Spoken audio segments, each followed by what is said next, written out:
Gamers on PC have been enjoying the Japanese underground passages in the Exit 8 since the game released on Steam in late 2023. For Switch fans, the game made an appearance during the Japanese edition of the April 17th, 2024 Indie World Showcase and actually saw a worldwide release immediately after the show. Now, according to Japanese publisher Playism, the Switch version jumped to the top of the eShop rankings in Japan to number 1 in the first 24 hours of release. Now, regardless of its popularity, is this version of the game running on Switch worth taking a look at? Well, that's exactly what we're here to talk about. Let's get into it. Danny from the Famicast here. If you're new to the channel, please be sure to subscribe and turn on those notifications. Sound off in the comments down below, and we may read it out on our bi-weekly show called the Famicast. Of course, if you want to check this out in written form, you can check that out on our website, thefamicast.com. Today, though, we're taking a look at the Switch version of the Exit 8 in this review.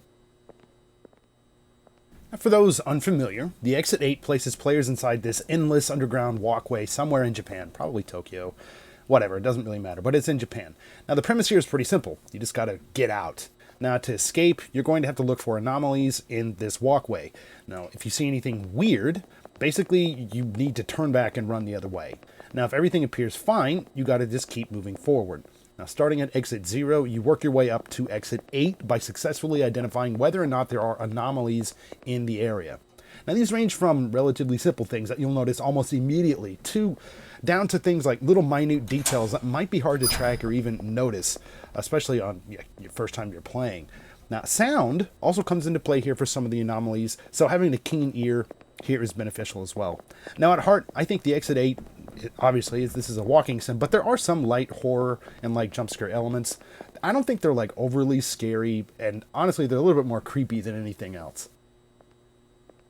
Controls in the overall game are fairly simple. All players have to work with is the left stick for movement and a run button, which is mapped to ZL or by pressing in the left stick, and of course you can actually control the camera with the right stick. Now there is an options menu available as well, which allows for customizations on like stick sensitivity, inverting the controls, and a few other things like that. I mean, when it comes down to it, the Exit 8 is a very minimalistic game, and I think that really suits it well. Now, although it is theoretically possible, but not likely, to run through the game to reach the end, players are really encouraged here to pay attention to details. I mean, the biggest piece of non-spoiler advice that I would give you guys out there watching this, just familiarize yourself with the passageway and just take your time and enjoy the ride. Now, the Exit 8 is a short game, and it doesn't really hide that fact at all. As a matter of fact, the game's product page on Steam and the Switch clearly state that, quote, "The Exit 8 is a short walking simulator inspired by Japanese underground passageways, liminal spaces, and back rooms." Now, I ended up clearing the game and finding all the anomalies in about maybe an hour and 15 minutes, hour and a half or something like that. Now, even though it is a little bit short, you really do need to mind your surroundings to get the most out of the game.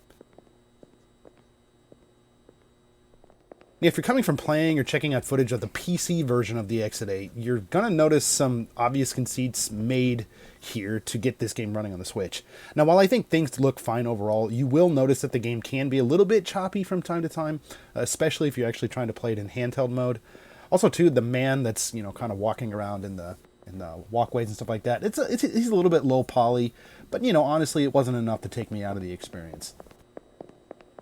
To switch gears to be a little bit more positive here, honestly, I think that the signs, posters, and other elements of this walkway, they look relatively sharp. Quite a bit sharper than what I was expecting to actually see on the Switch. Now, having played a lot of downports on Nintendo systems, it was actually good to find out that this is one of the better ones. Now, again, like I said previously, this can't compare to how lifelike the game can look like on PC, but this port does an admirable job bringing things to life on the Switch. Now, additionally, if you've ever been to Japan, you might actually recognize a lot of things here, like the tile, which is you see on the floor and the wall. You'll see these all over the place in Japan in real life. The yellow Tenji blocks are those tactile paving things for people with reduced vision. The yellow train station signs, the walkway signs, the fire extinguisher doors, all that type of stuff. I think this attention to detail here is absolutely fantastic. Sound is definitely another important element in the Exit 8. Now, the game can best be experienced with headphones or some kind of sound system, basically any way that can keep you from being distracted. Now, I missed out on several audio cues due to playing the game in handheld mode with my significant other on the sofa next to me, and she was watching TV. Now, of course, you can still play this game that way, but you're going to be missing out on some of the subtle details that the sound brings to the game, such as the gentle buzz from the lights, the footsteps of the man walking in your direction, your own footsteps, and more. The Exit 8 is short, but it doesn't outstay its welcome. The simple concept is a lot more fun than it has any right to be, and I know for me, and maybe for you guys out there too, it might compel you to keep coming back until you at least clear the game once. Others might find it fun to replay the game, or to show it off to others. Now, given the portable nature of the Switch, this is easier than ever. Well, unless you had the game on Steam Deck or something.